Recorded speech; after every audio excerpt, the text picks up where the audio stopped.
Hello everyone, this is Color Medicine. I'm actually making a video response to BAP 153. I hope I pronounced that correctly. He had made a video called Social Anxiety and Depression Part 1. So I'm responding to that specific video.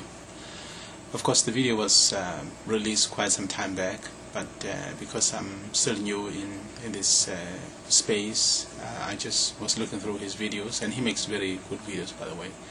And I came across that particular one, and I decided to respond to it. I have great interest in this subject area of mental health, so pretty much anything that has to do with mental health, so it's something of great interest to me.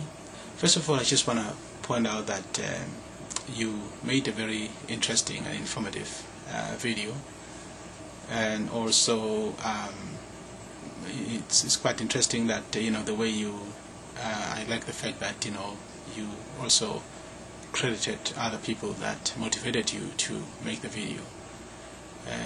That is what I like to refer to as intellectual honesty, which is a very important attribute in any struggle to improve or enhance ourselves, that kind of stuff. Now, with respect to the social anxiety, basically you mentioned a few things here that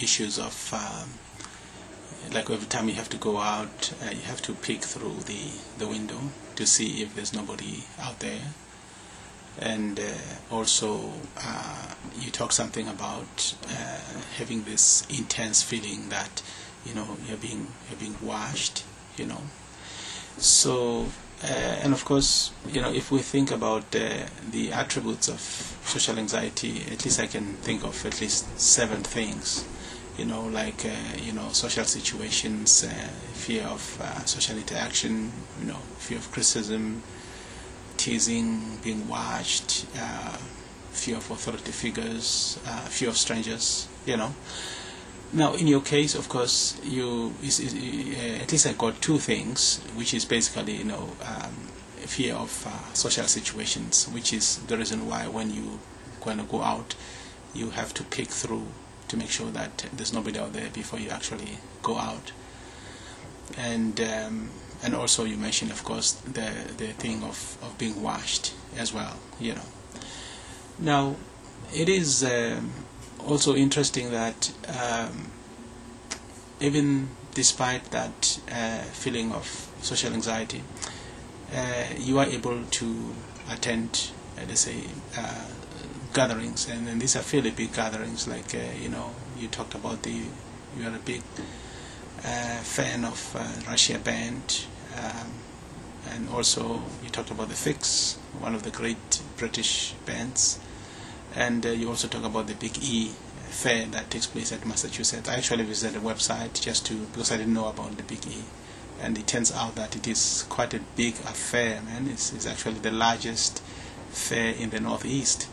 So I found it quite interesting that you are able to attend those big events, despite the fact that you're not able to, let's say, interact with your neighbors or tolerate going out of your house and there's somebody out there. You mentioned the fact that, of course, with your girlfriend, that you have been together for 16 years. Congratulations on that. That's a very long time, and I respect that greatly. But of course, you mentioned that there is you had committed to get married to her, but it has been 10 years now, and that hasn't happened primarily because of the social anxiety. So anyways, I kind of think that in your case, for example, just of course based on this video, 2 things out of 7 that have to do with your social anxiety, and basically it works out at less than 1/3 of the total symptoms or attributes of social anxiety. So that kind of gives hope that you can actually overcome this situation. But of course, I don't know what are you doing right now to deal with it? Are you taking any medication, or are you attending any therapy sessions, or are you part of some support group? It's not clear to me. I don't know, because of course you didn't get into that. So maybe if you can kind of educate us a little bit there, then we can kind of know where you are at. Because my philosophy always is it's never a good thing to solve a problem that doesn't exist, or to answer a question that doesn't exist. So that way I can make another response another time to kind of address that. But another thing that I wanted to kind of probably point out is to look at the sources of anxiety, of course, and you have already identified them, like going out when there's somebody out there, and also like if you were to attending weddings, for example, would be very hard for you, or funerals for that matter. But I would think that the commitment aspect of it, I mean, if you look at the situation of a wedding situation compared with a concert, for example, a rock concert, or even a fair for that matter, but certainly a concert as well as, because you looked at the question of how come you're able to go to a concert and yet you're not able to, let's say, go to a wedding, for example.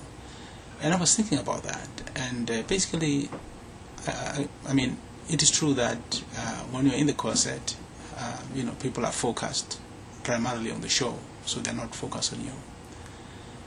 But I mean, when you walk into the concert, everybody is looking at you, right?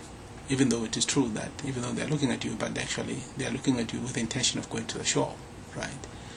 But the fact that you can appreciate that they are not looking at you, they are actually focused on the show, that is a rational thinking. You can tolerate the concert because everybody's focused on the show. That simply shows the high level of rational thinking, when you are in that concert.